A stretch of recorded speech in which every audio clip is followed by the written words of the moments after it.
kusilimu kwake ilikuwa ni tatizo na wazazi wake, alifanya kutoroka familia yake, lakini anakufa pamoja na mafuta yake yalikuwa yakitoka Yaman. Mafuta yale alikuwa akipita, yale mafuta yake yatoka Yaman,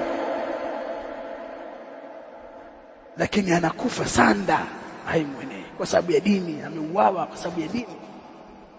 Hawa ndio watu waliopigania dini ya Allah. Leo tumekaa wachukua mashafu unasoma, watu walihifadhi Qur'an.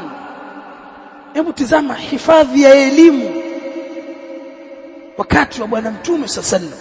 Hakuna kompyuta, hakuna hizi wasaili za kisasa. Watu wanahifadhi kichwani, watu wanaandika kwenye kuta, kwenye mifupa, kwenye mawe. Qur'ani ikakusanywa ikapitia marahim